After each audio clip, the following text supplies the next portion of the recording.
Economía Hoy con Gerardo Corrales. Gracias por estar con nosotros en un nuevo programa de Economía Hoy, democratizando la educación financiera.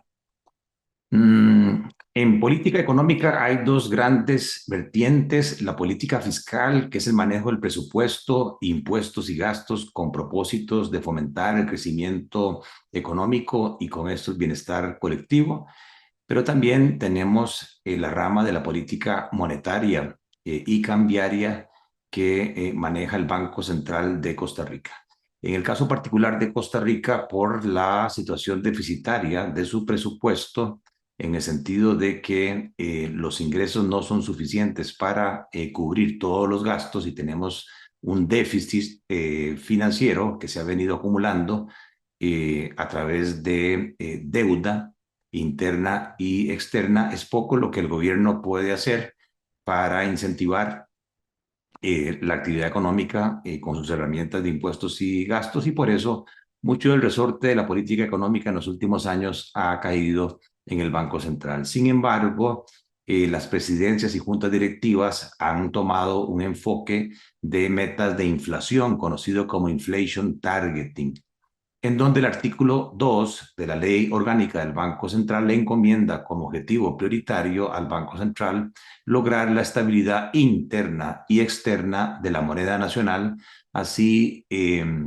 como asegurar la libre conversión del colón respecto a otras monedas, y deja como objetivos subsidiarios secundarios la estabilidad financiera y uno muy importante como lo es la promoción de los recursos productivos para buscar su pleno empleo.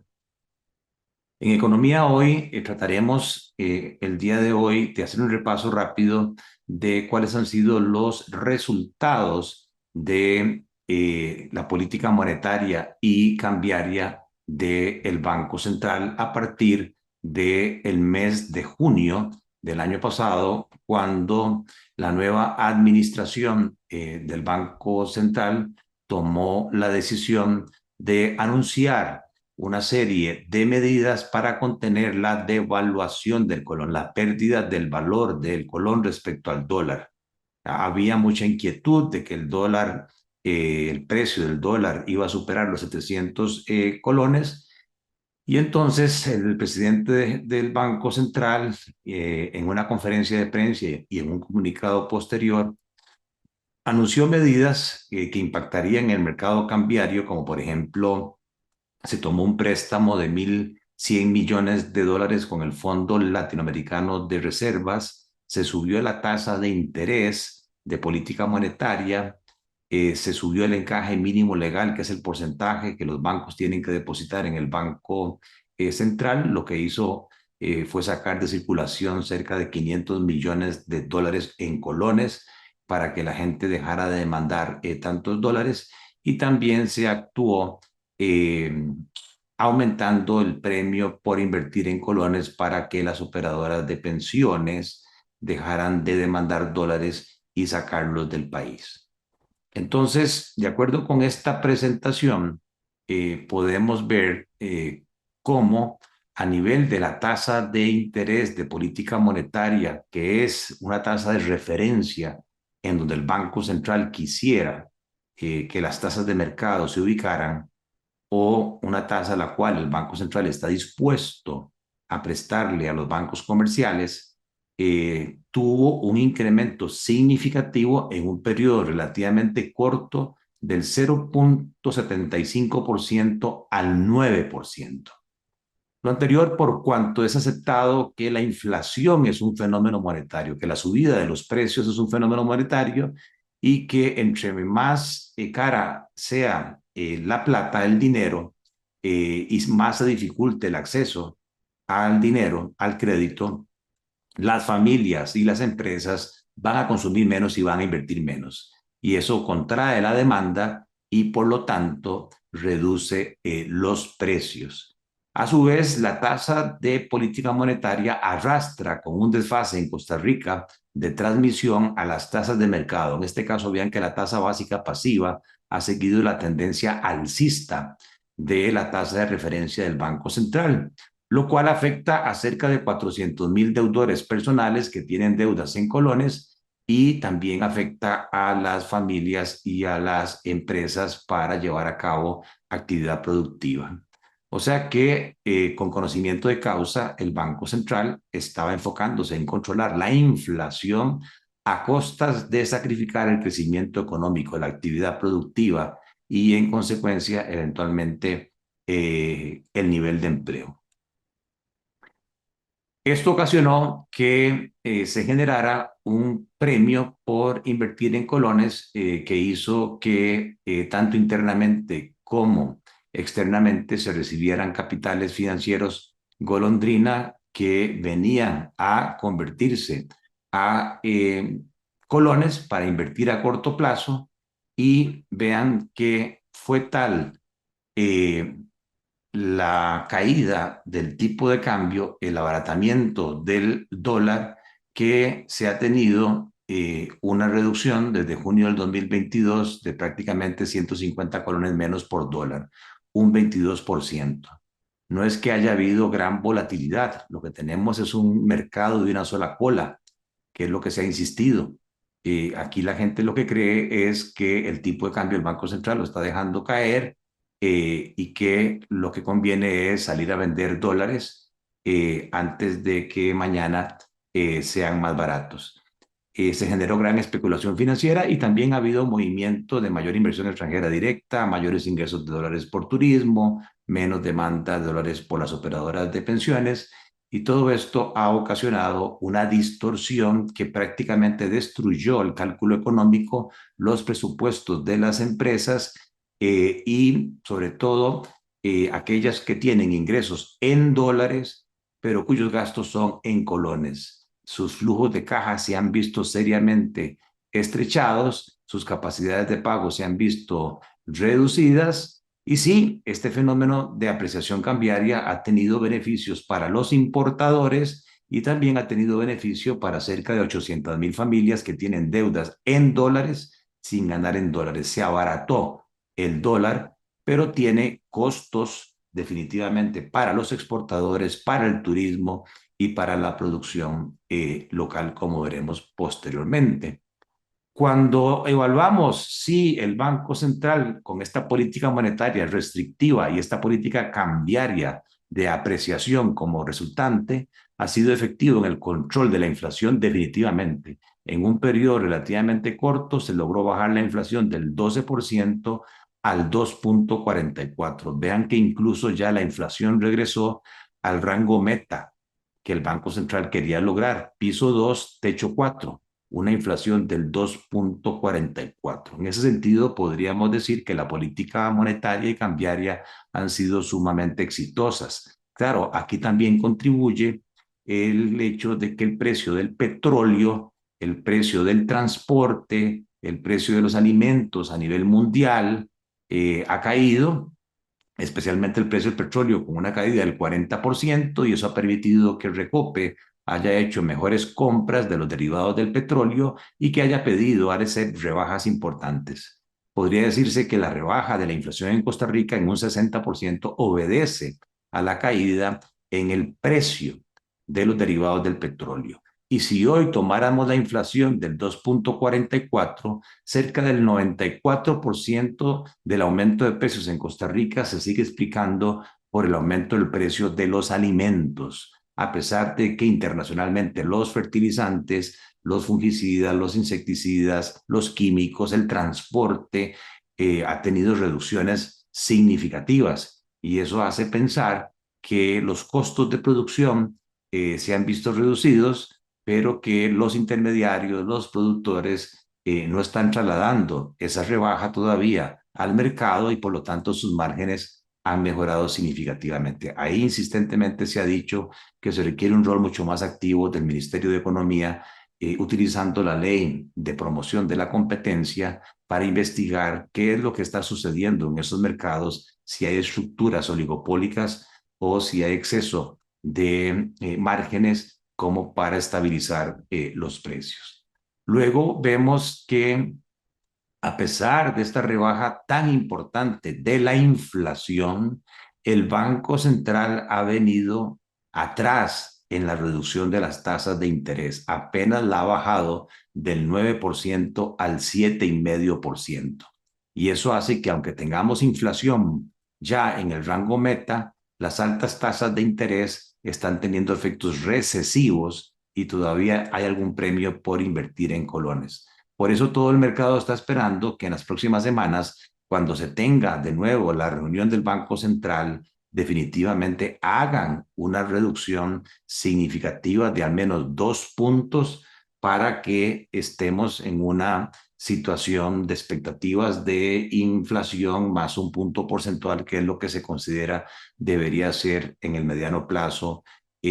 una tasa de interés de equilibrio. Y con eso se lograría eliminar el premio por invertir en colones y a su vez le permitiría a las familias oxigenar sus flujos de caja al liberarse de cuotas de préstamos personales y corporativos que han tenido aumentos significativos y con ello un impacto positivo en la reactivación económica. Vean que un resultado negativo de esta política monetaria y cambiaria del Banco Central es que el tipo de cambio real multilateral, que lo que mide es la competitividad del país, comparando el tipo de cambio y los precios relativos de los bienes competidores de esos países con nuestros bienes exportables, resulta que hoy esa competitividad tiene un índice de 80,1, que incluso está por debajo del peor momento de la pandemia y nos hemos devuelto a la competitividad que tenía el país en el 2017. O sea que Costa Rica se ha encarecido y sus costos, sus precios ante los extranjeros equivalen a un retroceso de 6 años. Esto también se puede medir a través de la comparación de la variación del tipo de cambio real de cada país, donde vemos que es Costa Rica en 7 meses desde junio quien ha apreciado más su moneda. Es el colón, la moneda más dura prácticamente de Latinoamérica, con un encarecimiento de un 19%, y por el contrario es Colombia quien ha hecho más competitivo su país con una variación real de un 11%. Esto quiere decir que a nivel de turismo, a nivel de exportaciones, a nivel de productos locales, son los colombianos quienes están sacando provecho, ya sea es más barato para un extranjero ir hoy a Cartagena de Indias, a Medellín, a Bogotá, es más barato traer café importado colombiano que comprar café costarricense. Es más barato contratar mano de obra tecnológica en la nube colombiana que costarricense por estas distorsiones que provoca una política cambiaria que en mi criterio ha sido excesiva, enfocada únicamente en el control de la inflación, y que llegó la hora que haya una reversión importante antes de que el país entre en una situación seria de inestabilidad social por desempleo.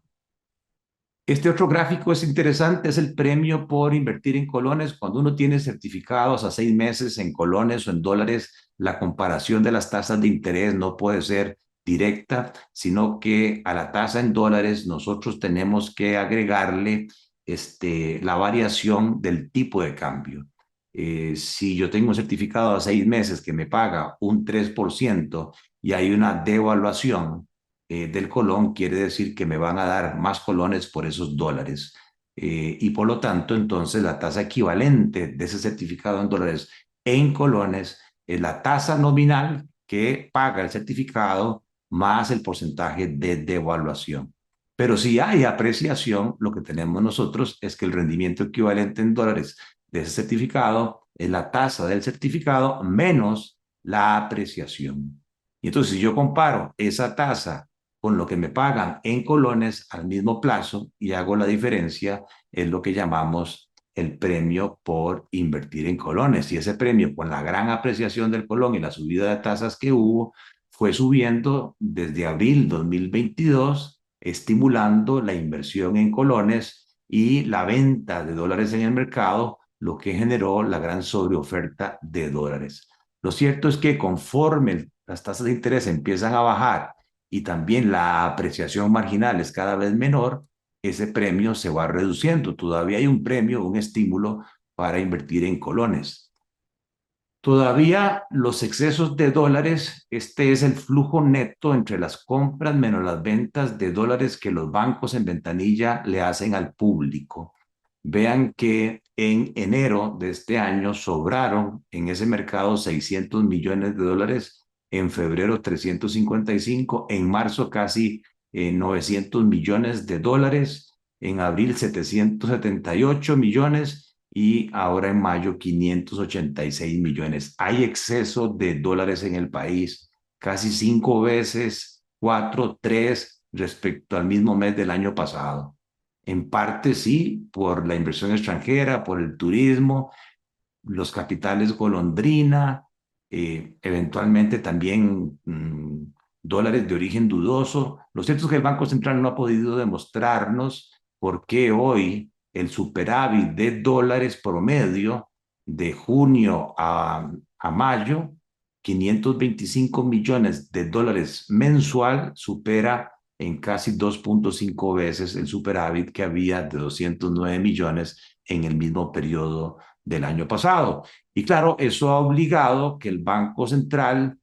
tenga que entrar a comprar no solamente los dólares que le vende al sector público no bancario en el 2023, en lo que llevamos a mayo, 1.211 millones de dólares,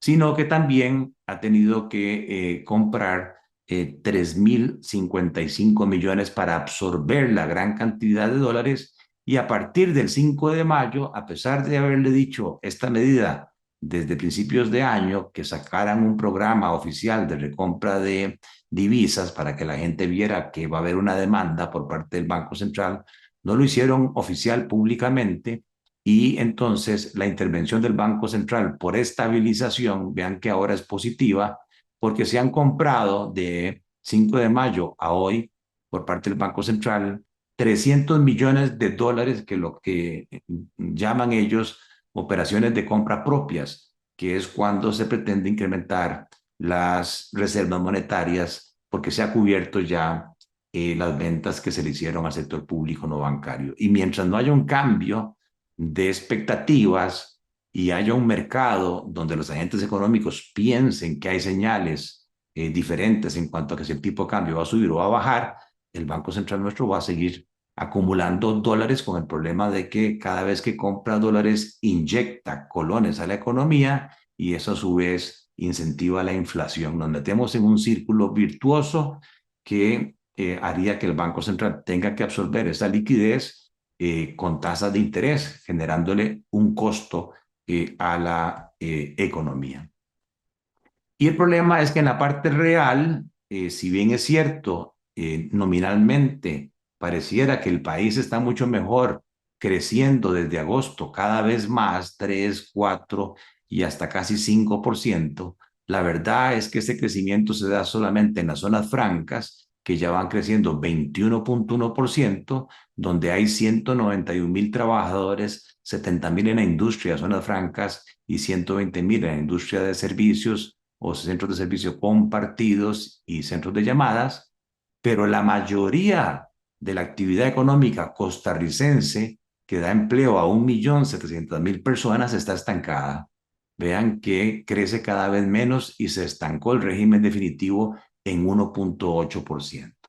Uno podría decir que es que las zonas francas dependen no de las políticas económicas costarricenses, sino de las políticas económicas de los Estados Unidos, donde hay pleno empleo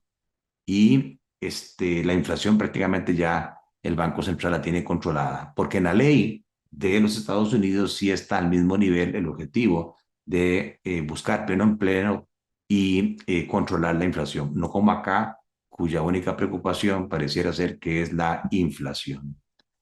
Y ahí vemos cómo, comparado con el nivel prepandemia, marzo del 2019, si la producción real valía 100, vemos que hoy la economía está casi un 12% arriba, pero no es lo mismo donde el régimen definitivo apenas está un 4% arriba y las zonas francas están generando casi un 70% más de ventas en términos reales. O sea, es una economía desigual en donde el régimen especial, preferencial,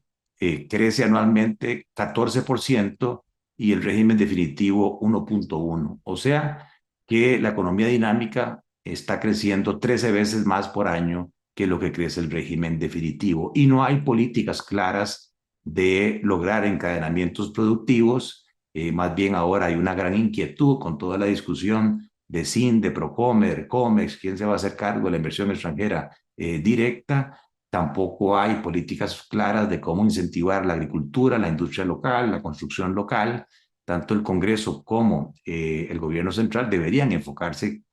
como prioridad en el tema del empleo, porque la última encuesta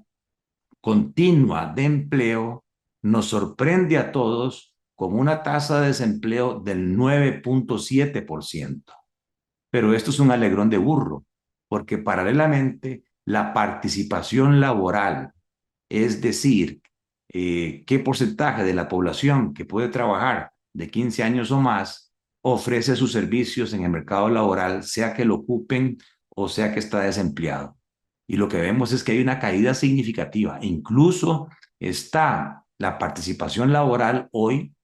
por debajo del nivel que tuvo en el peor momento de la pandemia, donde llegó a estar la participación laboral en un 57%. ¿Cómo se come esto? Bueno, que hay alrededor de 197,000 personas que en el último año han decidido retirarse del mercado laboral. De esas, 101,000 estaban desempleadas, se perdieron 41,000 empleos, personas que fueron despedidas, y 55,000 nuevas personas que se incorporaron a la población con edad de trabajar,